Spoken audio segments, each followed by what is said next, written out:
Hello, this is video number 2 for our bow staff tutorial.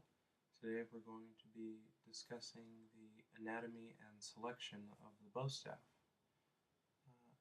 A bow staff can be made out of pretty much anything.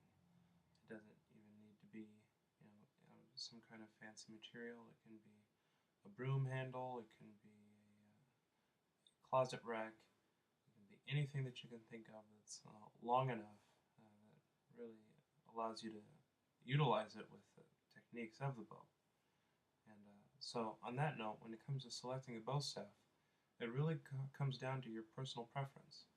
And I think you're probably going to select your bow based on either your temperament, your body type, how tall you are and how muscular you are and so on, or whatever type of martial art that you train in. But when you're selecting a bow, we'll say that there are 5 aspects of the bow to take into consideration. Now, the first aspect is the length. Bows come in a variety of different lengths. I think the bow that we're going to be covering in this tutorial series is going to be the 6-foot bow. And I use that one because I'm 6 feet tall, and I think it suits me quite well. So I think generally for you, you may want to pick a bow which is as tall as you are, or at least up to your eye level. And anywhere between there is fine also. Next is the thickness of the bow. The thickness of the bow varies depending on who made the bow. Some bows have a taper in the center, so the centermost point of the bow is actually the thinnest point, while the 2 ends are the thickest. But generally, a bow will either have a 3/4 inch thickness, or a 1 inch thickness, or a 1.5 inch thickness. It all depends on what you're in the market for. Next is the weight of the bow. A bow can weigh anywhere from a few ounces to several pounds. I think the heaviest bow that I've seen has probably been 7 pounds. Some of the lighter bows are made out of graphite, or even rattan bows are actually very light. And those are mainly for competition and for very fast spins and maneuvers. The weight of the bow is also something to keep in mind when you're spinning it, of course, because it's going to have a lot to do with how much damage you do. The weight of the bow is one aspect which comes into play when you're also spinning the bow around your body. Spinning a rattan bow staff is much different than spinning an oak bow staff, because the physics are different. You may find that when you're spinning it around your body also, the weight doesn't carry itself around your body the same way. When you're using both, you have to change your technique slightly to adjust it to the weight of the staff. So it's definitely something to keep in mind. The flexibility of the bow staff is the next aspect to take into consideration. Usually bows either have no give to them, say they're graphite, or made out of hardwood such as oak, or they have some give, or a great amount of give to them. And those are generally the rattan bow staffs, or the waxwood bow staffs are actually very flexible. And of course you can make them more flexible by sanding them down and oiling them. I prefer flexible bows. I think if you're first starting out at the bow, depending on your style, you may prefer a flexible bow simply because the way it disperses the energy through the vibrations when you hit it, it makes it a little bit more durable. I've actually broken one of my oak bow staffs very early on in my training, and so I got hooked on flexible bow staffs after that. Okay, the next aspect of the bow is the shape. There are a few basic shapes that the bow comes in. They can either have sides, or such as like an octagonal shape, or they can come round. They can be either a toothpick, which means that they have a taper on both ends, which is similar to a sharpened pencil point, or they can be straight up and down, so they're flat on both ends. Again, What you decide is entirely up to you, and that's just something to keep in mind. Tapered bows that you'll find move through the air very smoothly, and they're very nice for competitions and for spinning and things like that.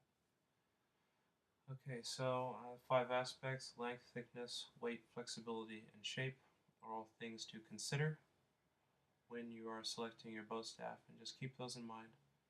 If you actually have the opportunity to physically shop for a bow staff, make sure that you go for one that is comfortable.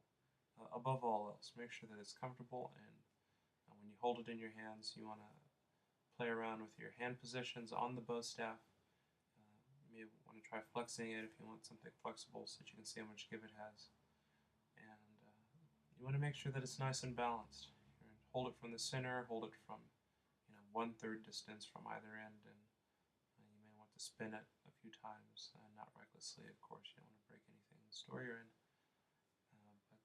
But make sure that it feels comfortable in your hands and you think that it feels right for you. That's the most important thing, I think, is being comfortable with what you're using. Okay, so lastly, before we move on, we'll say that the bow is a weighted weapon. We touched on this briefly earlier.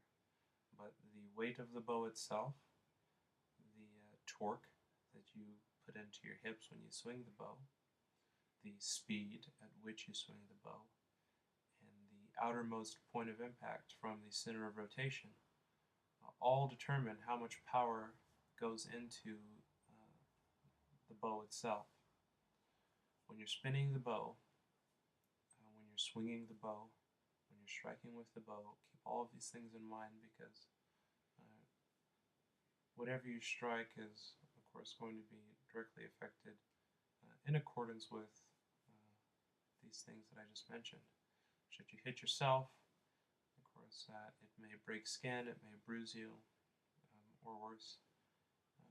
But I don't think you have much threat of being mortally wounded, which I think is the beauty of the bow staff. Even being used as an offensive weapon, it is up to you to determine what you feel is appropriate force, and you have minimal worry of really causing serious damage to someone, the same way you would with a knife or with a sword of some kind. With this, you can bruise, or you can just break the skin, or you can even break bones if you spin it hard enough. But you don't have to worry about causing serious injuries if it's not your intention. And of course, as long as you're careful enough with the bow staff.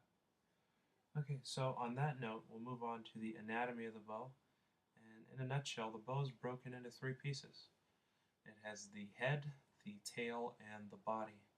The head of the bow staff is the end which is heavier or wider. A lot of bows these days, they come as a single width, unless they're tapered, of course.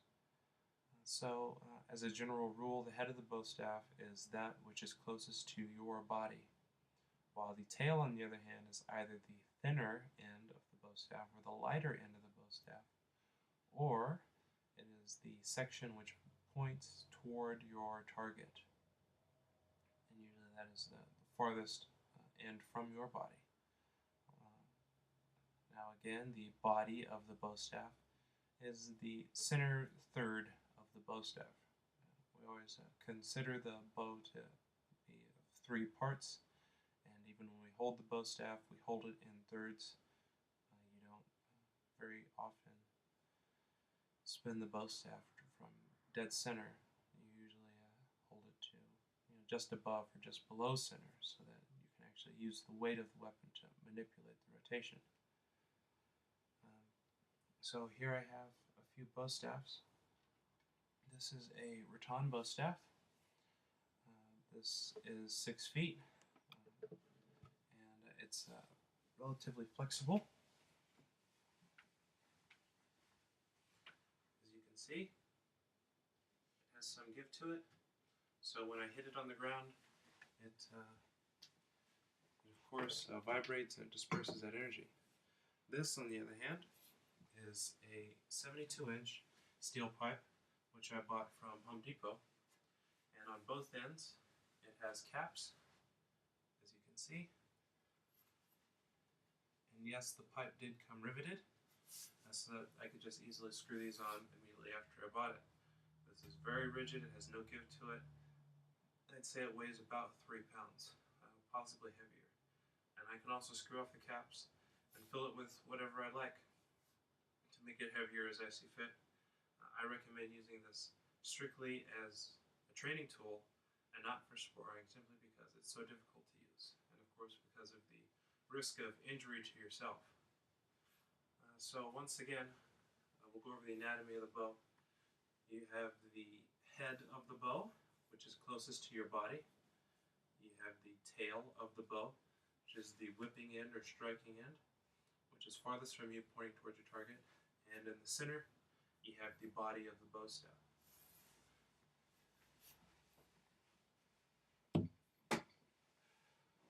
So like I said, you can make a bow staff out of just about anything. I purchased this pipe down at Home Depot. It cost me about $15 with a discount. I think otherwise it would have been probably about $18. And so it's very affordable. My rattan bow staff cost me $22 at a local dojo here. So again, it's relatively affordable. But you can make a bow staff out of just about anything. And so that concludes our selection anatomy of the bow portion of this tutorial, and we will continue next with our proper stance and gripping the bow staff. And so for the next one, let's come prepared to train, and we'll go over some fundamental stances and hand positions on the bow. Thank you for listening, and we will see you next time.